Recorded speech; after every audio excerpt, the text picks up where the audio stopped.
Hello, everybody, again.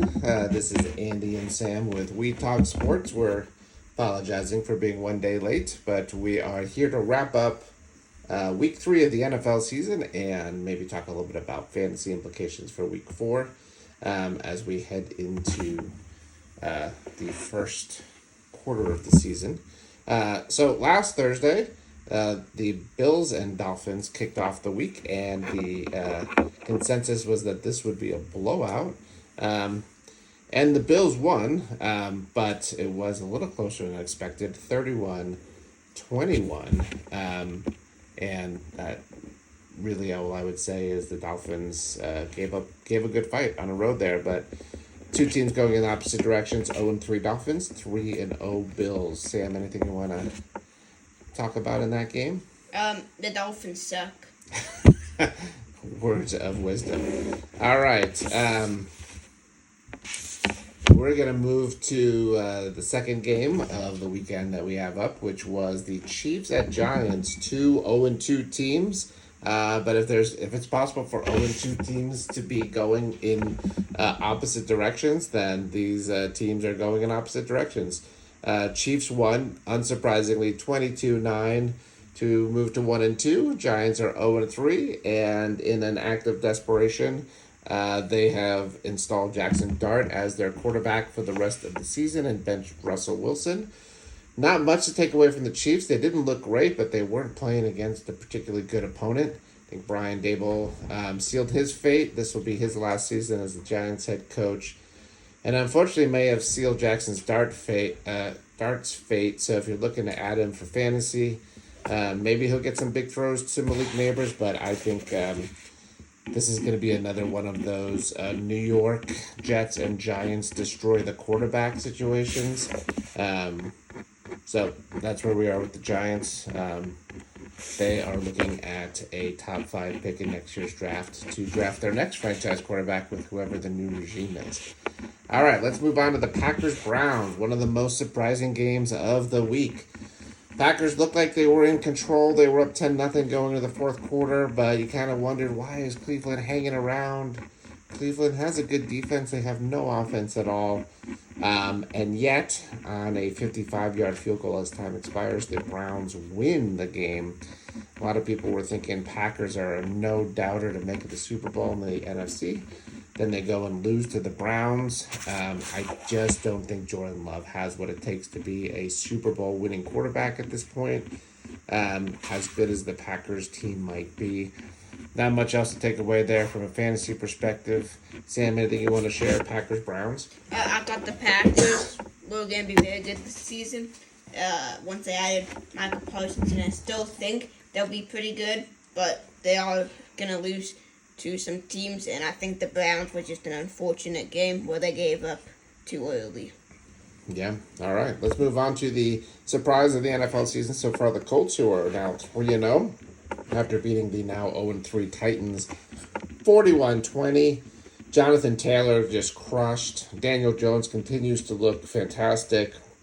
One of those guys who got out from under the MetLife Stadium where the Giants and the Jets play, which appears to be cursed.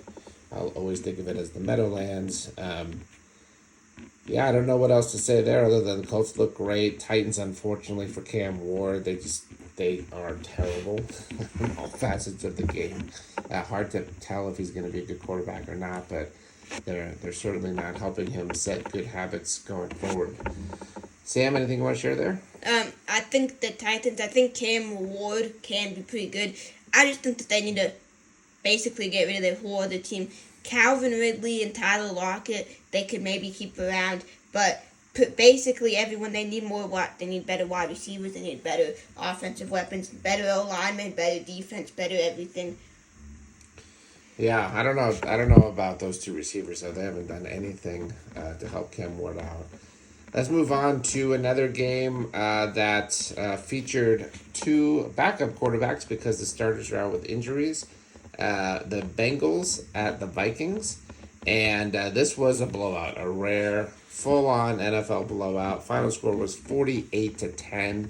It wasn't even that close. It was 48-3 at one point.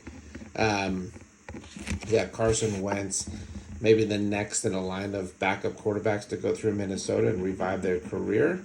Bengals looked awful, and Jake Browning stepping in for Joe Burrow, not doing much there against what is a really good defense, but we'll see. Both teams are 2-1, so certainly still early in the season for them, but did not come away encouraged with the post Joe Burrow Bengals. Sam, what do you got there?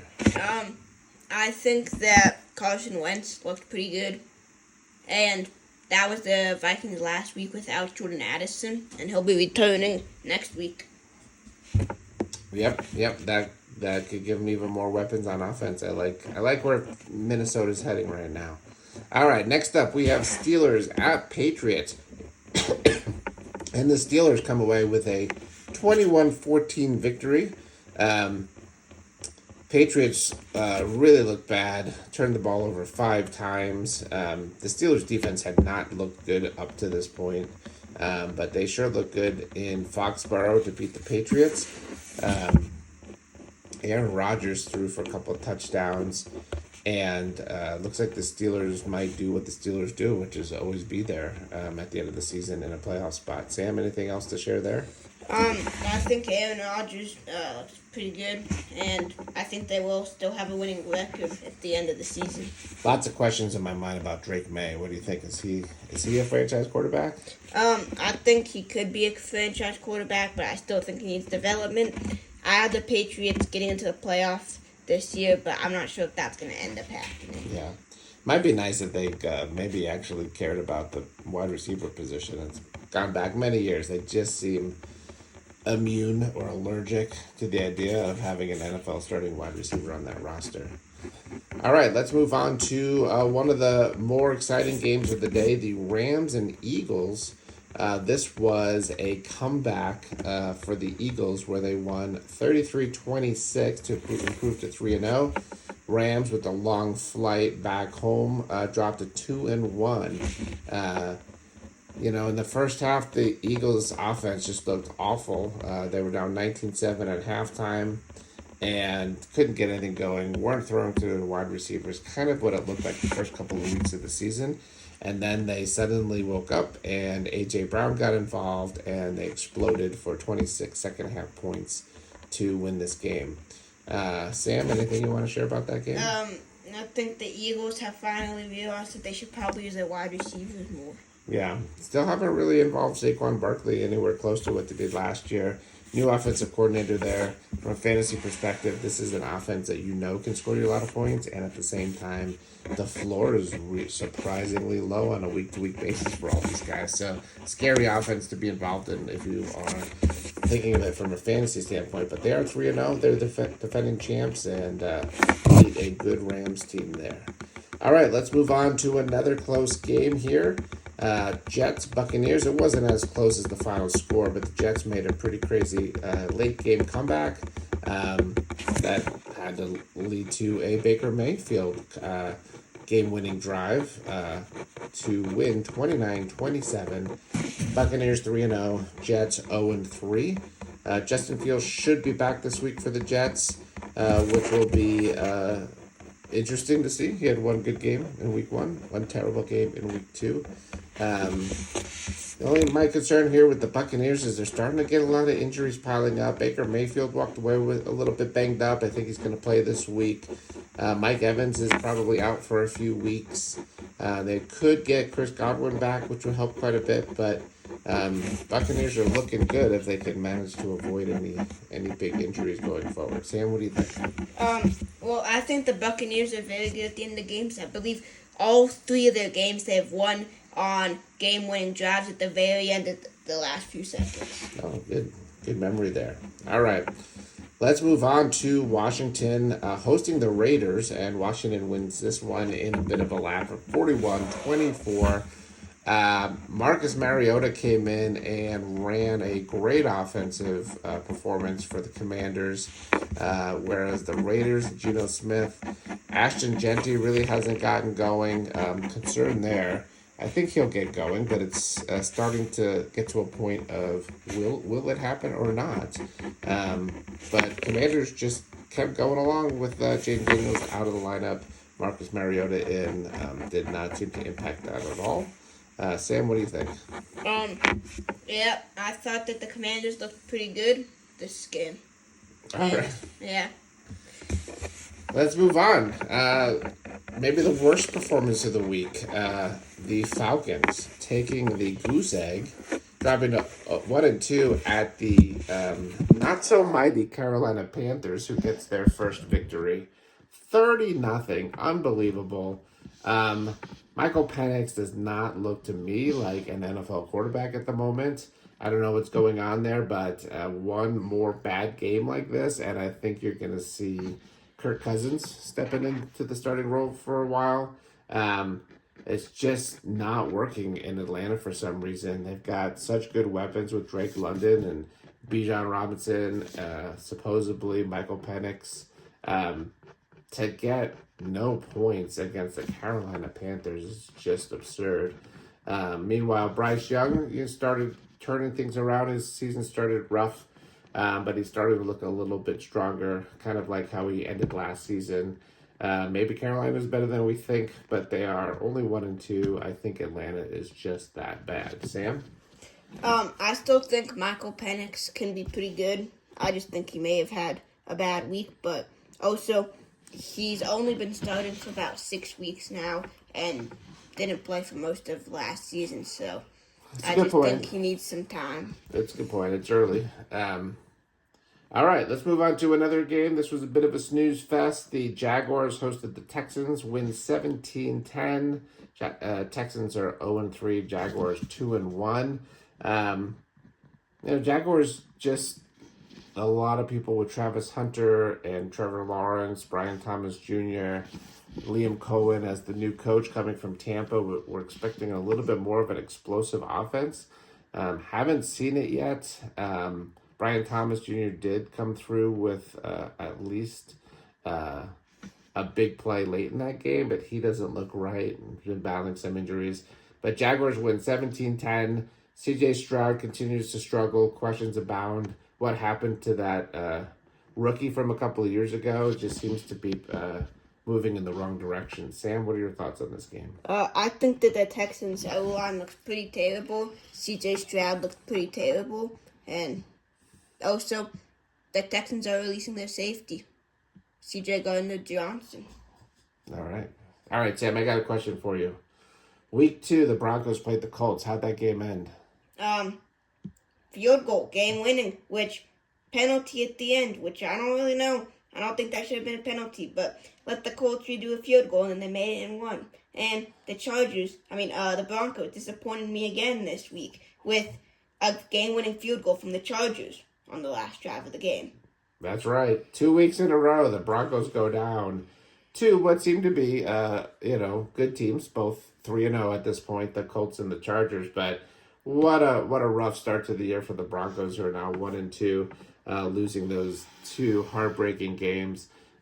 Justin Herbert looking good, continues to look good. He made some throws in this game that were eye-popping to me on the run. The accuracy while on the run, I don't know that we've seen a lot of that the first couple of years. But Chargers look good. They did lose Najee Harris, which is going to open the door for their rookie, Marion Hampton, to step in. I think he'll be fine. If there's one takeaway for the Broncos, I'd say, is that J.K. Dobbins continues to look really good. That was a great free agent signing away from the Chargers. But they've got to get Bo Nix and the rest of the offense a little bit right there. And they got to figure out how to avoid those last-minute game-winning field goals. All right, let's move on. Saints at Seahawks. Saints 0-3. Never in this game. Right from the start, the Seahawks just jumped on them. 21 first quarter points, 21-0 at the end of the first quarter. Seahawks win 44-13. Seahawks defense looks really good. Sneak peek. You don't know that this is going to happen, but the Seahawks, they're going to win next week also on Thursday Night Football against the Cardinals. So, if you haven't seen that game yet, spoiler alert, Seahawks are actually now 3-1 after beating the Cardinals tonight, right before we recorded this. Sam, any thoughts on the Saints-Seahawks? The Saints still look pretty bad. Yeah. I don't know that Arch Manning is showing up as a potential number one draft pick so far, but the march for Arch in New Orleans continues if in fact that's what their goal is. All right, let's move on to another game that was I think actually kind of interesting. Cowboys at the Bears. The Bears win this one relatively easily, 31-14. Bit of a coming out party for Caleb Williams, maybe, with 4 touchdown passes. The only caveat to that is I think the Cowboys defense is awful. I think a lot of people are going to look good against the Cowboys defense, but got to give it to Caleb Williams. He hit all of his receivers for touchdowns, and never really much of a game. 31-14. Cowboys lose CeeDee Lamb to an injury. They are in trouble. Sam, what do you think? I thought Rome Odunze once again looked pretty good and put up a lot of good numbers for fantasy. Caleb Williams looked good, and yeah. DJ Moore with a late touchdown to help me out quite a bit. There may be just too many people to spread the ball around there with the Bears offense.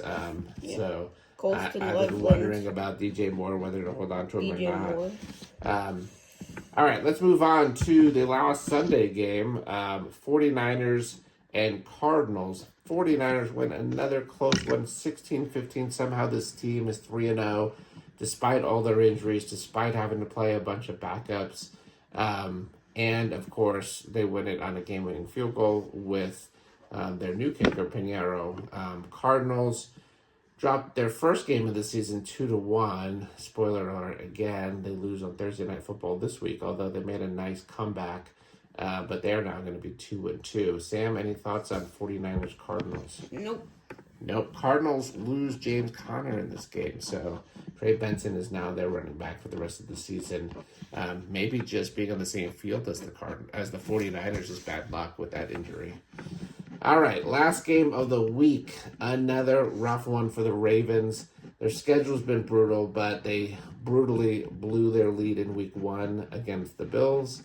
They lose here to the Lions, who explode. Looks like we were worried after week 1 what the Lions offense was going to look like after their stinker, but they sure are looking good now. 38-30. Something's wrong with the Baltimore defense. So 2-1 Lions, 1-2 Ravens.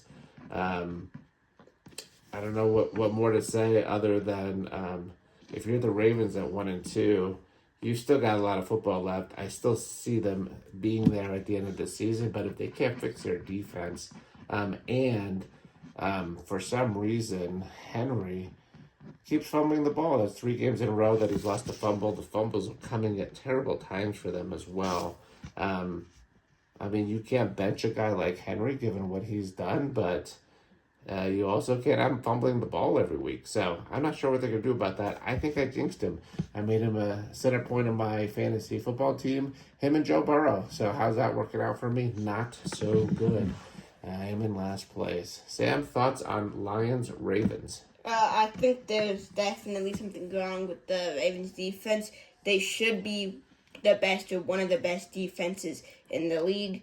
The Ravens should be the best team in the league. They have overall, I think, the best players and should be the best team, but they're not, and there's clearly something wrong. Yeah, interesting. Mark Andrews did have a bit of a resurgent game with some big numbers and a couple of touchdowns. All right, well, that's it. A wrap for week 3. We'll be back again next week with a wrap-up of week 4. Enjoy all the week 4 action, and we'll see you again soon. This is Andy and Sam from WeTalkSports, and we are out.